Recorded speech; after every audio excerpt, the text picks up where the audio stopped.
So my advice for anyone that is watching, especially those maybe watching after this, not watching live, is that if you want to know what's the real situation, be observant of what is actually happening. For example, look at the pictures. Who are the people who are fighting? What is the age they are fighting? Why would it be so old? This group of people, some of these POWs are being interviewed.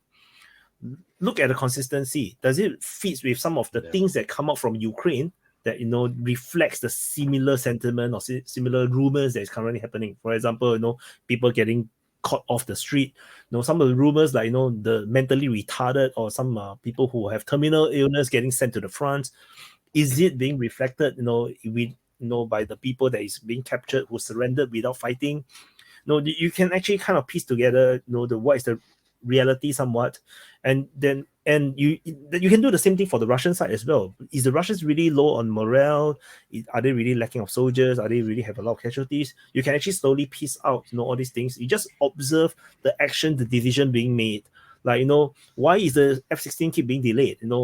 Why? Aren't they desperate for war? What happened to the Leopard ones? Why? Then you will know that the situation within Germany, these Leopard ones are actually in very bad conditions. Forget the Leopard. Where the fuck are the challenge to? Here's a question for everybody. Why won't the Ukrainians let Western media on the front lines? Exactly. Why don't we see them? Why? Right? You don't see them. Dangerous. It's too dangerous. I mean, think about it. You can't have one of them dumb fucks from MSNBC get smoked by a 152 Krasnopol on the 5 o'clock news. Some hot blonde from Fox with her body armor on gets vaporized by a cornet. But I mean, to Wyatt's point, that kind of tells you the story without telling you the story, right? And that's why I was asking my question. Girls.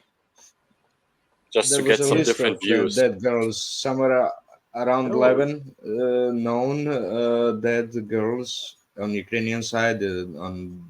I think this year, there were some snipers and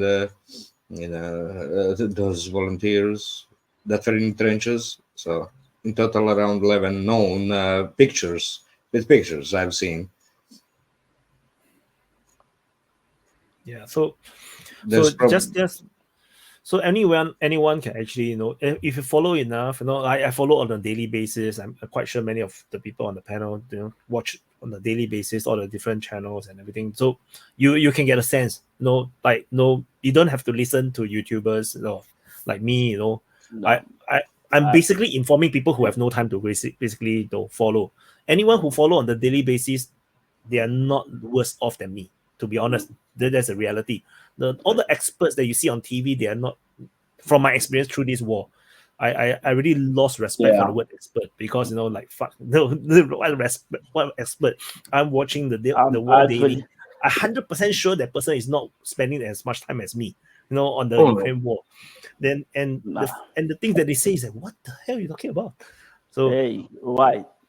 If you really wanna be informed, watch just Sky News or BBC. They are ways. Oh, to the Dennis. Always Dennis, like Ukrainians asshole. Okay, Vaughn.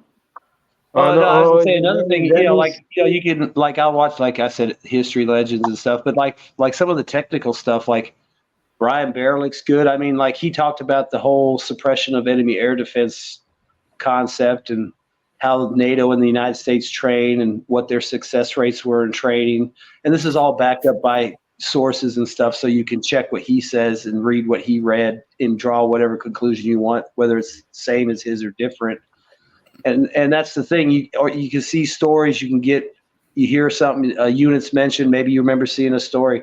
Like when these people want to sit here and shit on aircraft and tanks. Oh, it's it ain't as good as this or ain't as good as that. It's like, go back a couple years before the war and pull the videos up about what the people were saying about the aircraft specs or the tank specs. I mean, even if it wasn't anything good, they'll probably a more honest review of what they thought the capabilities were of the Su-57 or an upgraded T-72 BV3 with thermals and stuff. instead of anything done in the last year and a half where it's like, Russia tank junk, everybody. It's like, yeah, it may not be as good as all the Western tanks and stuff, but there's a lot of good upgrades that have been made that make them, competitive on the modern battlefields. And obviously we see it in Ukraine. There's no big long-range tank duels, so that hasn't even really mattered. But I mean, just stuff like that. Just check stuff like that. Read stuff. These guys talk about it. You can go look up the articles and stuff. Most of these guys link that stuff because they don't want to get called out. Especially guys like Bearlicht and stuff like that. I mean, his bread and butter is his sources and links. Because if he's spreading bullshit, people are going to shut him down real quick. I mean, you don't have to like his conclusions, but he is presenting real data and information, so you can decide for yourself. One thing about Brian Belletti, he always get his information from the West media. Yeah, see, that's another thing I like too. He uses Western sources, so people can't say if he's lying, the mainstream media is lying.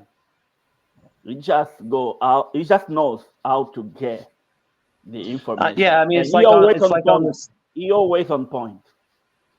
Yeah, it's like the whole SEAD thing. All his sources were from the Air Force and the Department of Defense. It wasn't like shit he got from a Russian website, or a Russian YouTuber. He's quoting the stuff that they said from their own papers and, after action reports on their training. So, he's not making it up. I mean, like I said, you don't have to like what he's saying, but he's just pointing stuff out for you to take into consideration when they tell you, oh, the Storm Shadow's a game changer. Oh, the Harm is going to take out all these S-300s. It's like, yeah, they will take out some, but the reality is even when you have a highly trained, well-equipped Air Force with aircraft specifically tailored to that particular operation, they're still saying they only have a 19% success rate. So there's no way in hell the Ukrainians are having any kind of real success at all just because they have limited training. It's a slap job.